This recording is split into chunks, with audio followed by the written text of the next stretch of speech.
싱킹 브리지 타임즈 2025년 1월 15일자를 진행하도록 하겠습니다.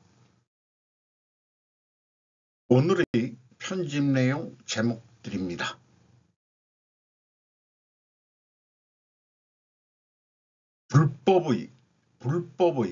불법이 행해졌다. 구속된 윤 대통령 동영상이라는 제목으로 1월 15일 11시 54분에 일본 마이니치 신문이 보도한 내용입니다.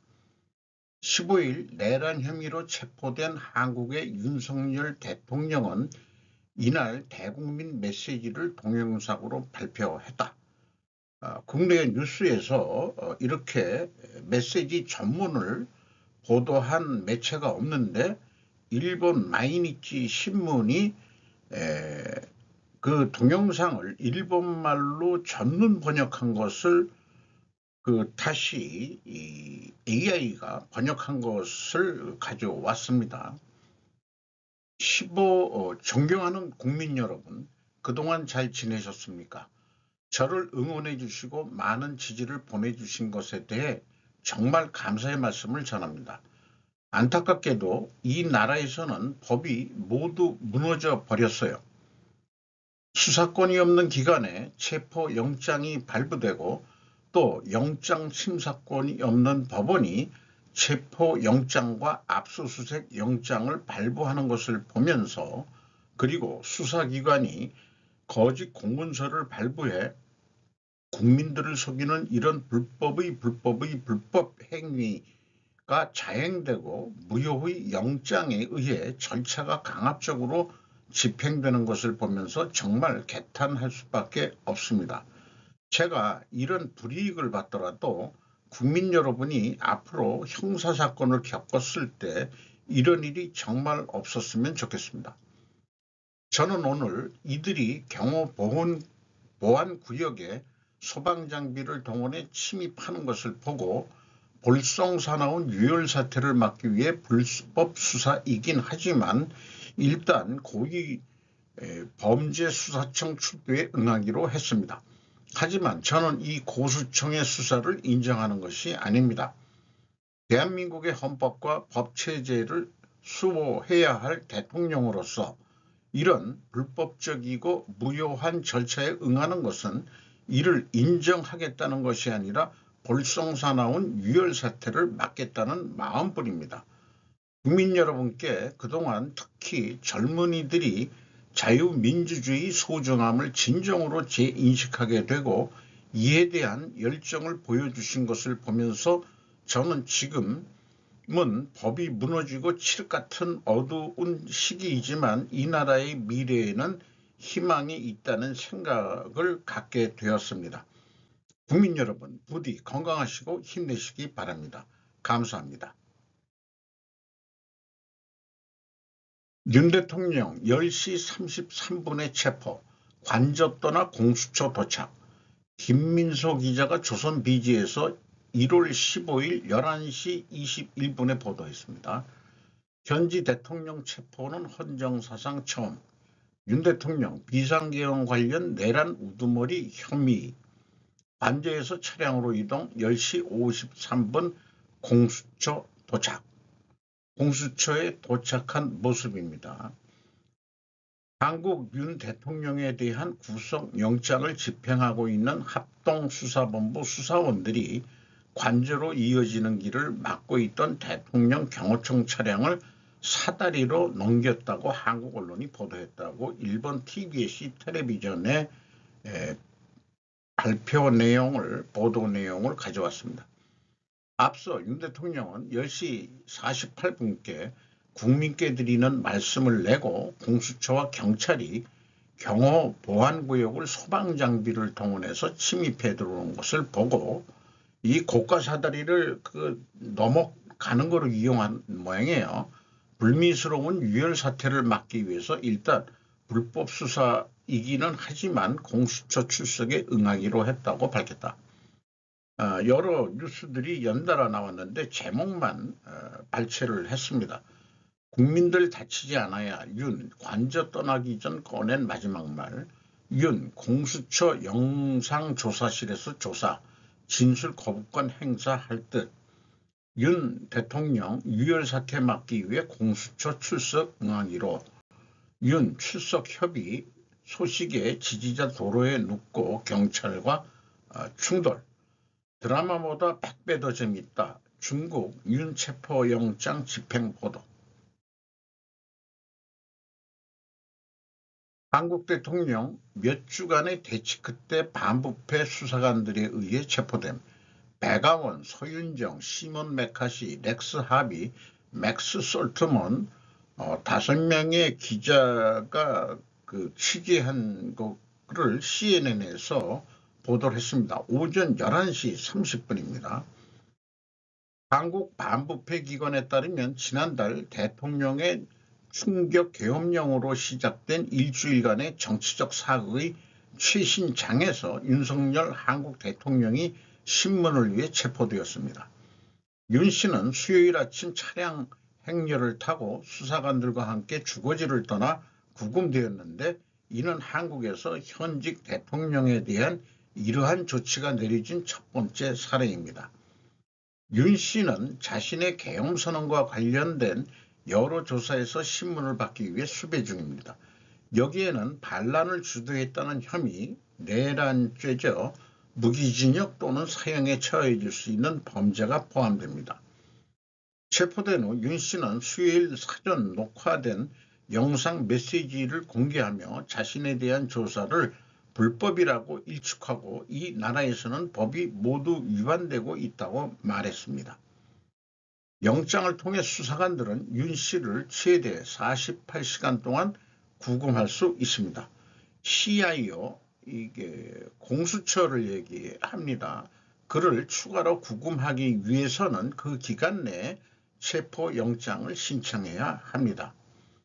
일부 시위자들은 사퇴하라, 당신의 시간이 끝났다, 책임을 지라는 외치는 소리를 들을 수 있었고, 대통령 지지자들은 무효 탄핵, 자유대한민국 만세, 우리가 이겼다를 외쳤습니다.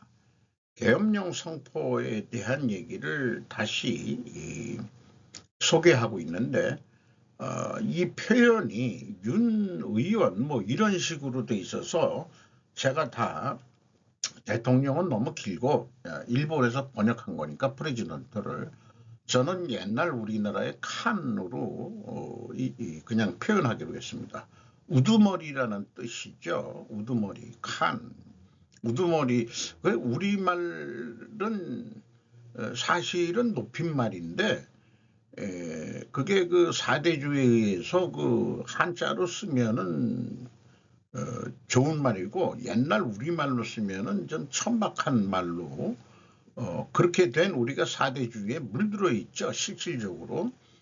그래서 저는 되살리려고 합니다. 윤카는 12월 3일 심야 깜짝 연설에서 야당 의원들이 국정을 마비시켰다며 반국가 요소로 인한 위협으로부터 자유주의 한국을 보호하기 위해 이번 조치가 필요하다고 주장하면서 계엄을 선포했습니다. 약 6시간 후 윤칸의 소속 정당 일부를 포함한 국회의원들이 선언을 번복하기로 투표했습니다.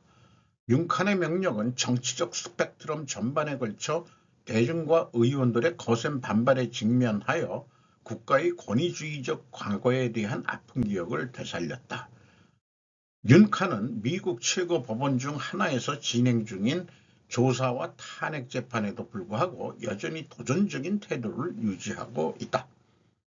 윤칸의 계엄령 선포 이후 몇 주 동안 국회도 요거 못 바꿨네요. 윤칸 탄핵에 투표한 지 불과 몇 주 만에 한독수 대통령 권한대행을 탄핵하는 등 정치적 혼란이 계속되고 있다. 최상목 재무부 장관이 현재 대통령 권한대행을 맡고 있다. 헌법재판소는 법무부 장관, 검찰 및 기타 고위 관계자들을 포함한 윤칸 정부 구성원들을 상대로 야당이 추진한 다른 탄핵 사건들과 함께 윤칸에 대한 소송을 최우선 과제로 삼겠다고 다짐했다. 야후에서 로이터 비디오로 소개된 것입니다. 한국 수사관들이 탄핵된 윤 대통령을 체포했습니다. 한국 수사관들이 반란 조사를 위해서 탄핵된 윤 대통령을 체포했습니다라는 제목으로 보도가 됐습니다. 윤 씨의 체포에게 항의하는 70세 은퇴자 김우섭 씨는 수요일 자택 밖에서 우리나라가 무너지는 것을 보니 매우 슬프다고 말했습니다. 본문에 있는 내용을 제가 제목으로 가져왔습니다. 이면수, 박지문, 로이터에서 1월 15일 수요일 오후 2시 9분에 보도를 한 내용입니다. 미국은 서울에서 정부와 협력하기 위해 최선을 다하고 있으며 헌법에 따라 행동하기 위한 모든 노력과 시민들에게 감사를 표한다고 백악관 국가안보회의 대변인이 성명에서 밝혔습니다.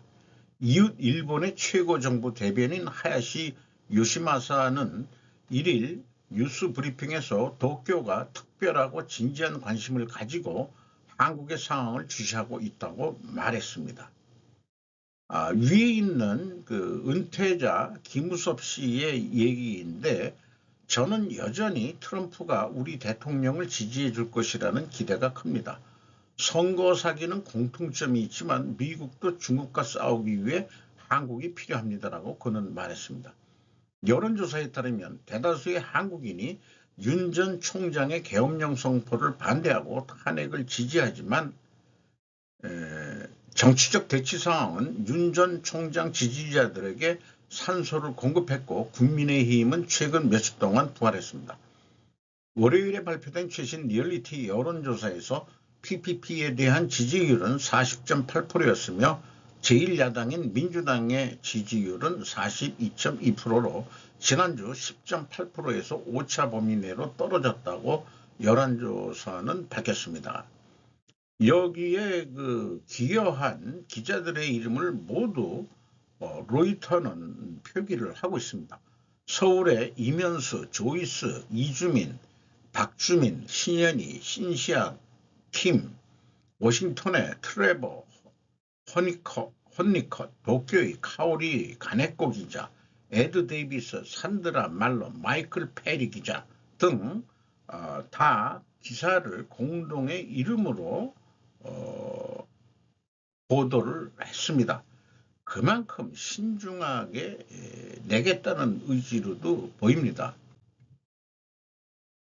안위를 부추겨온 이재명 대통령직 눈앞에 나는 일본에 대한 애정이 매우 깊다라는 제목으로 JB프레스 이정선이라고 되어 있습니다. 이미 대통령이 된 듯한 행보를 보이기 시작한 한국의 더불어민주당 이재명 대표가 최근 친일 친미적인 방향으로 자리를 옮기기 시작했다. NHK, 아사히, 싼케이를 비롯한 외신을 초청해 오프 더 레코드 간담회 1월 8일 이재명 대표는 일본 언론을 비롯한 25개 해외 언론사와 비공개 회동을 가졌다. 동아일보의 모 부국장이 외신기자클럽인 한일관계연구회 기자들과 이재명 대표와에게 만남을 주선하면서 성사. 다만 민주당 측에서 일본 언론뿐 아니라 중국계나 구미계 특파원도 참가시켜달라는 요청이 있었고 NHK, 아사히신문, 쌍케이신문 등 일본 언론과 뉴욕타임즈, 블룸버그 등 구미계 언론, 중국 관영 언론, 신화사, 인민방 특파원도 참가하는 대규모 모임이 되었다. 이 대표는 간담회에서 대한민국 국민의 의지, 여론은 해외 언론의 영향을 많이 받는다며 앞으로 이재명과 민주당에 대해 애정을 갖고 지켜봐 달라고 중국 등 외신 기자들에게 호소하듯 말했다. 친일잔재 청산 프로젝트를 주도해 그동안 이 대표는 반일 투사 이미지를 자기 어필에 적극 활용해 거물급 정치인으로 거듭났다. 성남이라는 작은 지방자치단체의 시장이 중앙정계에서 이름을 알려지게 된 계기는 위안부상 건립운동. 위안부 합의에 대해 강간법과 합의한 것이라고 가장 먼저 목소리를 높였고 매국노와 침략국 간 상식밖의 합의는 무효라며 가장 먼저 무효 주장. 일본 국민의 친절한 근면한 아름다운 풍경에 매료되었다는 표현도 했답니다. 불과 1년 4개월 전인 2023년 8월에도 이 대표는 일본의 후쿠시마 처리수 방출을 제2의 태평양 전쟁 오염수 테러로 규정하고 전국을 돌며 반의를 선동했으며 싱하이밍 주한 중국 대사와의 후쿠시마 처리수 방류에 대한 중한 공동 대응을 모색하는가 하면 국회 내에서 단식 농성을 벌여 중국인들이 열렬한 지지를 얻었다. 윤석열 정부에 따르면 지난 1년간 이 대표의 민주당이 퍼뜨린 괴담을 바로잡는데 1조 5천억 원이라는 엄청난 비용이 들었다. 그것이 대통령 자리를 눈앞에 둔 상황에서 그동안의 태도를 확 바꾼 것이다. 미국에 대한 태도도 최근 급변하고 있다. 한미동맹은 군사동맹에서 경제동맹으로 기술동맹으로 확장되어 왔지만 앞으로는 인권 그리고 환경 문제를 포함한 포괄동맹으로 더욱 발전해 나갈 것이 분명하다고 말했다. 갑작스러운 이미지 변신, 국민의 호감을 살 것인가. 하지만 이 대표는 정치계에 발을 들여놓을 때부터 친일 잔재와 미 점령군 때문에 한반도가 분단됐다는 미국 책임론을 주장해 왔다. 미국에 대한 적개심을 숨기지 않았던 그가 정반대의 발언으로 우리 국민을 놀라게 하고 있는 것이다. 그러나 이제 대통령을 목표로 이 대표는 자신의 소신까지 부정하는 과감한 이미지 변신을 꾀했다. 반일 투사 같은 급진적 이미지는 보수층은 물론 중도층에게도 거부감을 일으킬 것이기 때문일 것이다. 다만 좋게 말하면 상황에 기민하게 대응하는 정치인, 나쁘게 말하면 상황에 따라 중심적인 태도가 자주 바뀌는 정치인이라는 인식, 이런 게 들기 때문에 이재명 대표의 최근 행보가 한국인의 어떤 그 정서에 맞을 것이라고는 아무래도 생각하기 어렵다는 거죠. 카멜레온 같이 변하고 있다는 얘기예요. 자기 그 색깔을 그냥 일본말인데 한자기 때문에 중대한 관심을 갖는데 주시한다. 한국 대통령 구속 임장관 하야시 장관 TV 아사히입니다. 이게 1월 15일 12시 07분입니다. 윤 대통령의 구속 이후 임 관방장관은 중대한 관심을 갖고 주시하고 있다고 강조했습니다. 임 관방장관 다른 나라의 내정에 대한 코멘트는 삼가겠지만 일본 정부로서 한국 국내의 일련의 움직임에 대해서는 특별하고 중대한 관심을 갖고 주시하고 있습니다. 현아의 전략 환경 아래 한일 관계의 중요성은 변하지 않는다. 임 장관은 한국은 국제사회의 다양한 과제 대응에 동반자로서 협력해 나가야 할 중요한 이웃이라고 지적했습니다. 이어 13일 이화야 외무대신과 조태열 외무상의 회담과 관련해 한국 정부와 계속 긴밀히 의사소통하겠다고 말했습니다. 요 우측에 있는 것은 지금 그 앞에 이재명의 그 변신 연설이라고 얘기해야 될까요? 그거에 대한 댓글 두 가지를 가져왔습니다. 이렇게 믿을 수 없는 사람이 대통령이 되면 정상외교를 중단하고 스와프도 중단하고 방위청 교류도 중단합니다. 북한과 동맹을 맺으면 핵보유국이 되고 일본은 빨리 평화롭기 때문에 전시체제로 만들지 않으면 트럼프 씨도 의지할 수 없는 가운데 어쩔 수 없는 선택일지도 모릅니다. 이 한국이 북한과 동맹을 맺는다는 뜻으로 들리거든요. 그러면 북한이 핵을 가지고 있으니까 핵을 가진 거나 마찬가지다 이렇게 생각하는 것 같아요. 일본이 빨리 평화롭고 있게 되기 위해서는 전시체제를 지금 만들어야 된다. 이재명이가 만약 대통령이 된다면은 전시체제를 만들어야 된다. 이렇게 얘기까지 하고 있는 뜻으로 보입니다. 또 WEL 뭐라고 되어 있는 이 독자는 지난번 탄핵소추안에서 윤 정권을 중북로 적대 일본 중심의 기이한 정책을 취했다고 명기한 야당의 말이라고는 믿기 어렵다.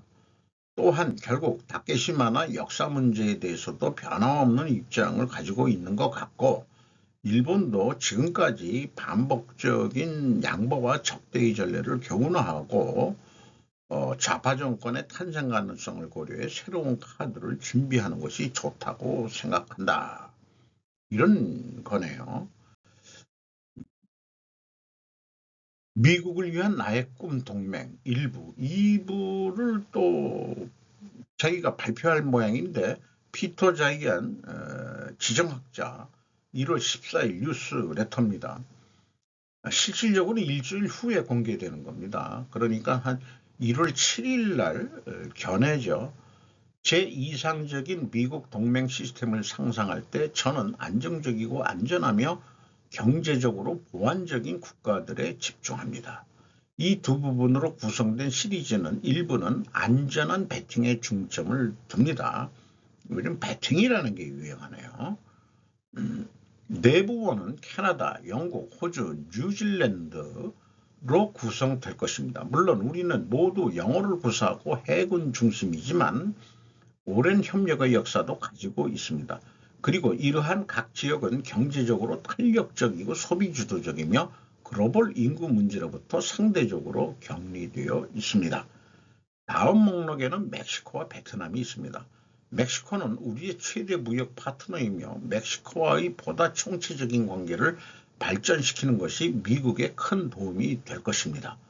베트남은 세계 경제에서 입지를 확보하고 자연지리적 방어를 유지하는 빠르게 성장하는 무역 파트너로서 이 지역에서 좋은 친구가 될 수 있습니다. 이 국가 목록에 집중하는 것이 미국의 최우선 과제가 되어야 하지만 다른 많은 옵션들도 있습니다. 그래서 내일 우리는 마이너리그에서 소집을 기다리는 국가들에 대해 논의할 것입니다. 안전한 베팅에는 동아시아, 한국, 일본은 없다. 결국 1순위는 영어권이다. 2부에서 보자. 그리고 이런 것도 그 방송을 했어요. 트럼프 고우저 컨퀴어링. 트럼프 정복에 나서다. 트럼프는 몇몇 동맹국들을 침략하고 강압하기 시작했습니다. 이런. 자, 이렇게 되는데 캐나다 51조 하자. 그린란드 팔아라. 요거부터가 돼 있죠. 파나마 내놔라. 다시. 이것도 있고 그렇습니다. 그리고 멕시칸만 그거 말이 안 된다. 아메리칸만으로 해야지. 이런 식으로 제국주의로 가고 있습니다. 미국이. 에포크 타임즈 선임기자, 현재 한국 상황 미국이 겪고 온 일과 비슷해. 1월 14일 날 NTD 코리아에서 방송한 내용입니다. 에포크 타임즈 본사 소속 탐사 기자이자 현재 크로스로드를 진행하고 있는 조슈아 필립과 유튜브 채널 원용석의 진실정치가 만나 인터뷰를 진행했습니다. 이 원용석 씨라는 사람이 그 기자 출신인 것 같기는 한데 어디 쪽인지 잘 모르겠습니다. 정치에 진실이 있는지 모르겠습니다만은 그는 한국을 3번 이상 방문하며 대한민국의 정치적 사회적 이슈를 분석해 왔습니다. 인터뷰에서 그는 윤석열 대통령 탄핵 사태와 선거 부정 의혹 그리고 중국 공산당의 통일전선 전략에 대해 심도 있는 견해를 밝혔습니다. 그는 한국이 겪고 있는 문제는 미국이 그동안 직면해온 문제들과 유사하다라며 글로벌 차원의 문제 해결 필요성을 강조했습니다.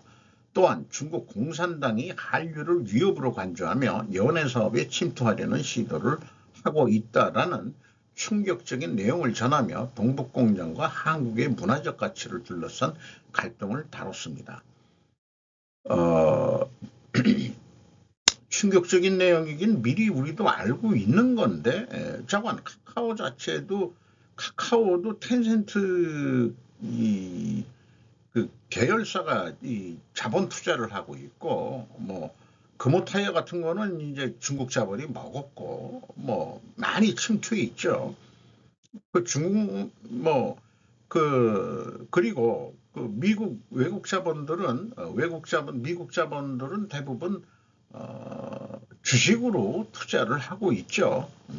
그건 그렇고, 이번 인터뷰는 미국인 기자로서 바라보는 한국의 현황에 대한 분석을 가감없이 말하며 글로벌 사회에서 대한민국이 직면한 도전과 기회에 대한 깊은 통찰을 전한다. 중국 스파이나 요원을 파견해 제휴단체 지도자들과 협력하게 합니다라는 표현을 했는데, 이게 간첩 얘기하는 거죠. 대한민국 정치인, 언론인, 영향력 있는 인물들이 중국의 꼭두가시처럼 행동한다. 간첩질 한다는 뜻을 이렇게 돌려서 얘기하고 있습니다. 꼭두각시 행동을 한다. 중국의 비밀 네트워크가 미국에서 압력하고 있다는 사실을 우연히 알게 되면서 NTD에서 일하게 되었다. 실제로 최근에는 이른바 중국의 해외경찰서의 책임자 중 한 명이 유죄를 인정하기도 했다. 미국조차도 최근 들어서야 이런 네트워크를 추적하기 시작한 실정이다. 공영방송국인 KBS가 중국 공산당의 영향을 심하게 받고 있다고 보는가? 셔먼 공연 예를 들었는데 이미 한 2년 넘은 얘기죠. 2, 3년 전 압박을 줬죠. 그 중국이 공산당이 KBS 홀에서 셔먼 예술단이 공연하겠다는데 계약한 거를 중국 대사관을 통해 가지고 너희들 재미없을 거다 해서 KBS가 꼬리를 내린 사건이 있었습니다. 통일전선을 통해 시민사회 포획을 통한 방식으로도 한국을 먹을 수 있을 것이다. 겉으로는 일본 조선족 출신도 그다음에 뭐 이런 사람들이 한국 국적을 취득해 가지고 무슨 군대에도 뭐 들어오고, 그다음에 뭐 이 중요 지방 단체 경찰로도 취직을 하고 이러고 있는데, 식민 정책이기도 하고 그 고정 간첩화하는 그런 것들을 지금 중국이 하고 있다는 거에 대한 경각심을 사실 우리가 많이 느껴야 될 것 같습니다. 중국 공산당이 스파이 활동을 벌이고 있음에도 어떤 제재도 받고 있지 않고 있기 때문이다. 그래서 한동훈 전 법무부 장관, 한동훈 전 국민의힘 대표가 간첩법을 우리는 북한으로만 돼 있는데 추적. 그러니까 계속해서 제가 추적을 외국이라고 바꿔야 된다. 이렇게 얘기를 했는데, 그거는 미국도 들어가고 일본도 들어갈 수 있는 거기 때문에 근데 야당의 새끼들이 이거를 안 바꾸고 있는 거죠. 제가 한국에서 벌어진 일을 폭로할 수 있었던 이유는 미국에서 같은 네트워크를 폭로한 경험 때문입니다. 디커플링이라는 말을 안 쓰고 디리스킹이라는 말을 현재 미국에서는 쓰고 있는데, 본격적으로 미국은 중국에 행상할 것이다. 저는 그냥 디커플링이라는 용어를 그냥 계속 쓸 겁니다. 격리해야 된다. 이렇게 저는 표현하고 싶어요. 중국과 디커플링 해라 라고 저건 얘기하는 거죠. 미국은 제조업을 다시 부활시킨다. 인력이나 뭐 여러 가지 돈을 벌기 위해서 한국의 기업들이 미국에 공장 짓고 그래야 생존할 수 있고, 번 돈이 있다면 그걸 과실송금해서 한국에 또 보내면 되는 거죠. 본사는 한국에 있으니까. 근데 본사까지 미국으로 간다면 이제 우리나라 기업이 아닌 게 되는 거죠. 그래서 제가 보기에는 지금 상황대로 간다면 중국 공산당의 붕괴를 보게 될 가능성이 높습니다.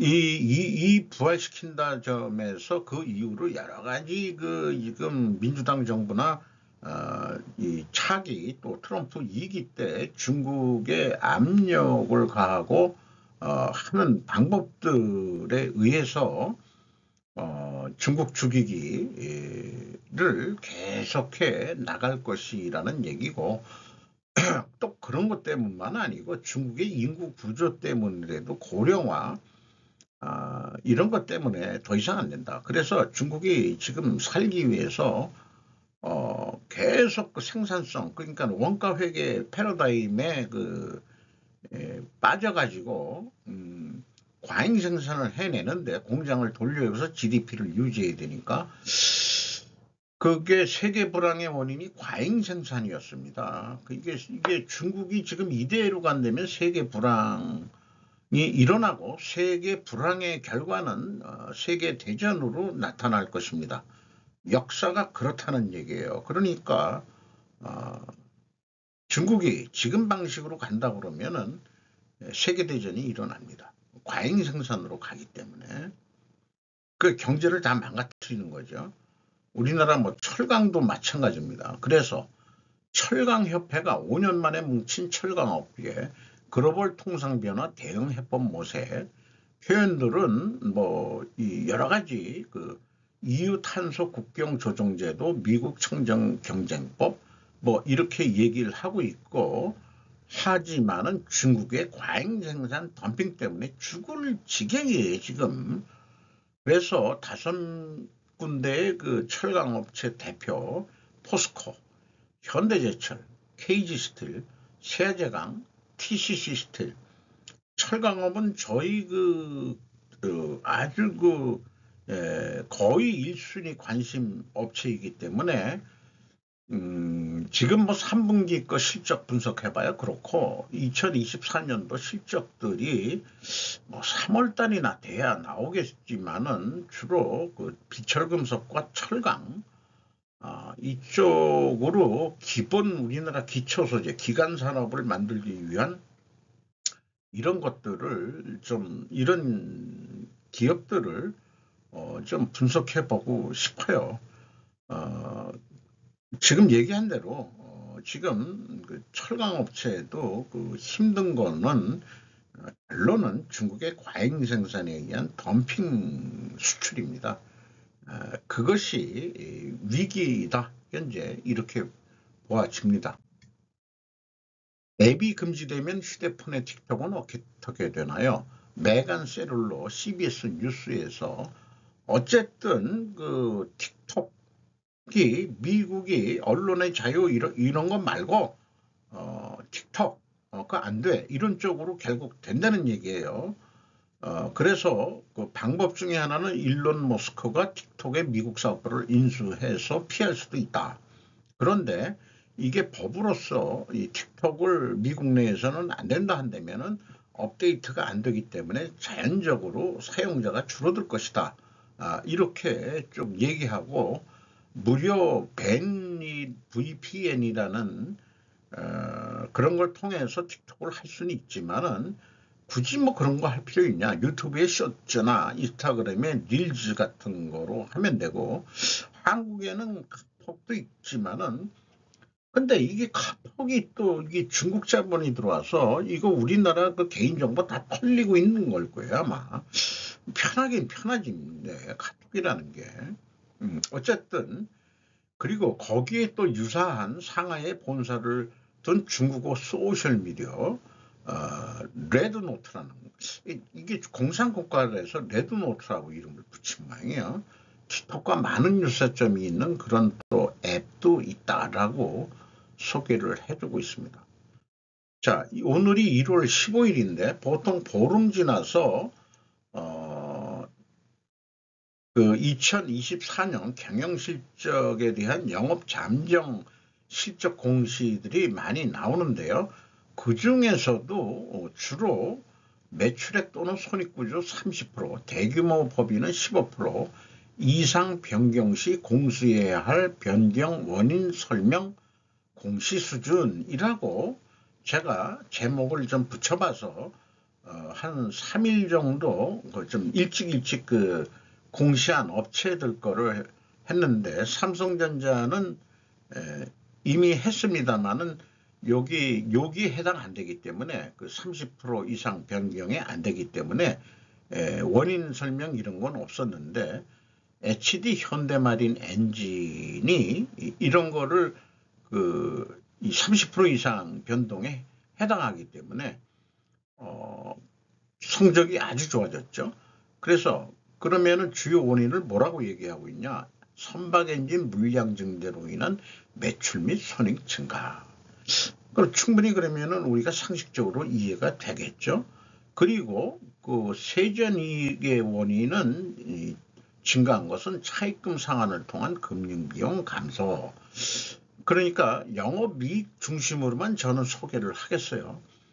영업이익 증가 원인은 선박 엔진 물량 증대라고 표현했는데 더 구체적으로 쓴다 그러면 매출 증가율보다 영업비율 증가율이 낮기 때문이죠. 매출액은 28.9% 증가했는데 영업비용이란 것은 매출원가 더하기 판매 관리비가 되겠습니다. 24.4%뿐이 증가를 안 했거든요. TI 첨단 소재, 요거는 개별입니다. 여기 주요 전방시장 수요 회복 및 판매처 다변화에 따른 매출 증대 및 수익성 회복. 이게 사실은 원인이라기보다도 매출 증대와 수익성에는 인과관계가 또 있어요. 수익성이 회복된 거는 매출이 증가했기 때문이다. 수익성 회복이 결과고 매출 증대가 원인. 이런 식의 표현을 우리가 논리적으로 좀 자꾸 연습을 좀 해야 될 것 같은데, 회계하는 사람들도 이렇게들 국어 수준이 좀 다른 말이에요. 참 국어 수준이 거시기해요. 그래서 영업이익 흑자 전환 원인은 영업비용을 줄였기 때문이다. 그러면은 영업비용이 매출원가하고 판매관리비인데 이렇게 이제 물음이 들어와야죠. 영업비용 감소 원인은 무엇이냐? PI 첨단 소재가.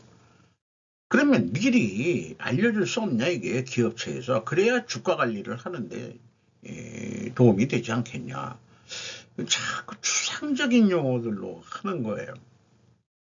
자꾸 익숙해져가지고 자꾸 회개하는 사람들이 말하자면은 두리뭉실하게 표현하려고 하는 그럼 직접적인 원인 이런 것들을 좀 회계야말로 숫자로 얘기하는 이런 걸 좀 해야 되지 않겠냐. 그러면은 원재료 가격이 내려갔다든지 사람을 많이 잘랐다든지 판매관리비나 뭐 이런 거를 위해서 그런 거 그러니까 이제 사업 보고서를 좀 분석을 이제 해봐야 되겠죠. 나오면은 LX MMA 이게 LX의 이 회사인데 비상장 기업인데 지주회사가 공시를 대신 한 겁니다. 적자에서 흑자로 돌아섰어요. 무려 전환 영업이익이 998%나 됩니다. 그러면 주요 원인이 MMA 국제가격 상승에 따른 수익성 개선. 그러니까 자기네들이 매출을 더 했다 안 했다 수량. 근데 이렇게 되면은 매출 수량도 늘었고 판매 가격도 증가했다. 뭐 이런 식으로 좀 쉽게 이게 너무 좀 점잖은 고급 표현들을 해서 되겠는지. 그래서 찾아보니까 MMA라는 게 뭔가 했더니 메틸 메타크릴레이트를 하는 데는 모양이에요.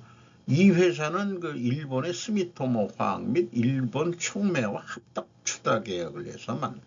그러니까 일본이 한국에도 많이 투자를 하고 있다는 얘기고 우리나라 경제 뭐 이렇게 돌아가는데 일본하고 합작한 기업들이 꽤 많다는 거죠. LG 에너지 솔루션이 전기차 배터리에서 지금 고전을 하고 있죠. 매출액이 24.1% 감소했고 영업비용이 20.7% 감소했습니다. 이거는 뭐 30%에 뭐가 해당이 안 돼서 그런 건지 원인 이런 거에 해당이 안 되는 모양이에요. 어쨌든 판매 가격도 아마 내려갔을 거고 판매 수량도 줄어들었을 거고 그렇습니다. 그리고 영업비용이 20.10%뿐이 감소를 안 했다는 얘기는 결론은 매출원가하고 판매관리비가 올라갔다는 얘기가 되겠습니다. 1월 15일자를 마치도록 하기 전에 마지막으로 오늘 윤칸 체포라지만 제 생각에는 그냥 자진 출두해서 국수본에 그냥 들어간 거죠. 뭐 이렇게 되는데 윤칸이 만약에 탄핵이 된다면은 그러면 국내에서 친중 친미 양다리론이 지배적이 될 것 같습니다. 왜냐하면은 이재명 대권 야망을 실현해야 되기 때문에 이것이 근본 원인이라고 한다면은 필연적으로 존재할 것은 무엇이냐?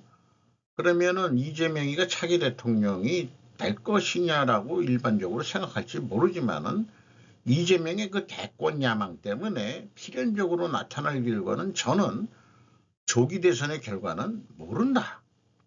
불확실성이 너무 많다. 아까도 얘기했지만은 일본 말로 곤조라고 그러죠. 자기 그 정체성을 지켜나가야지. 그게 혐일 반일파였고 친중적이었던 친구가 갑자기 친미 친일적으로 발언을 한다고 누가 그거를 변절하는 놈은 또 언젠가 배반 때릴 놈인데 그러니까 모른다 이게요. 이렇게 오늘 생각을 해보면서 마치도록 하겠습니다.